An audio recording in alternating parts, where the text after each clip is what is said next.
Hi, in this video we're going to discuss decimals, decimal place value, and comparing decimals.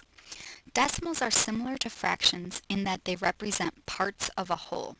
So if we take a look at this example here, 46.7839, or if we read it as a decimal, 46 and 7,839 10,000ths, we can see what the value of each digit is by taking a look at this place value chart.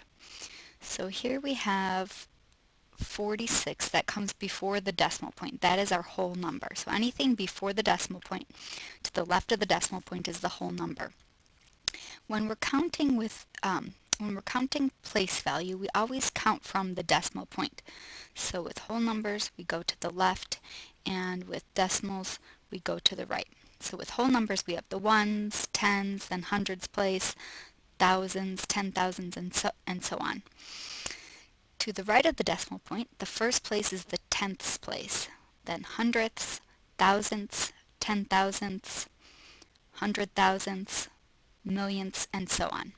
Notice that all of these end in THS, and that is important because that is what tells us that we're talking about a decimal, something that's less than 1. It's part of a whole. So the 7 here is in the tenths place, the 8 is in the hundredths, the 3 is in the thousandths place, and the 9 is in the 10,000ths place. And one more thing that's important to notice is that the number of places corresponds to the number of zeros in the fraction. So 7 is in the tenths place. That corresponds to 1 0 in the denominator of the fraction. The 8 is in the hundredths place. It's the second place, 1, 2 places. Or if we look at this number as a whole, we've got 1, 2, 3, 4 decimal places, and that corresponds to 4 zeros in the denominator of the fraction. So if we look at these two examples, here we have the 8. We want to find out what is the place value of that digit.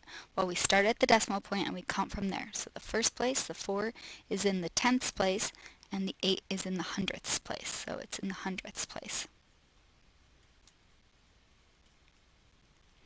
If we look at this one here, the 8 is in the fourth place over. So counting from the decimal point, we have tenths, hundredths, thousandths, 10,000ths.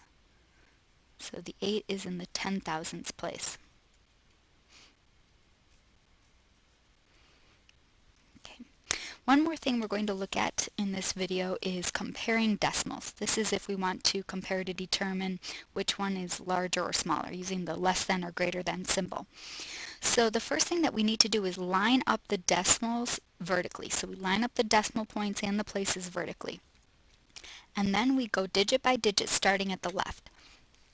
So here we'll look at the 3's. They're both in the tens place. They're the same. So if they're the same, we go to the next digit. Here we have in the ones place 9's, and they're both the same. So then we go to the next place, which is the tenths place, a 4 and a 5. Well, right there, as soon as we come to a place where we have a difference, then we can tell which one is larger. So 5 is greater than 4. So we know that 39 and 5/10 is greater than 39 and 499 thousandths. So it doesn't matter what comes after that digit. As soon as we come to a place where there's a difference, we just look at those two digits and compare them, and whichever one is larger, that tells us which entire number is larger. Here's another example.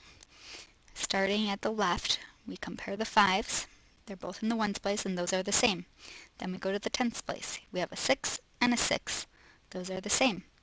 Then we go to the hundredths place. A 7 and a 6. Well, right there we can see the difference. 7 is greater than 6.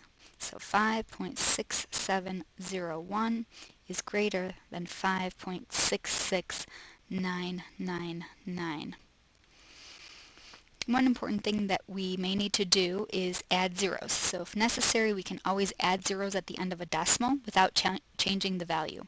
So for example, $15 written this way is the same as $15 like this. So we can add any number of zeros at the end of a decimal without changing the value. And this is something that we may need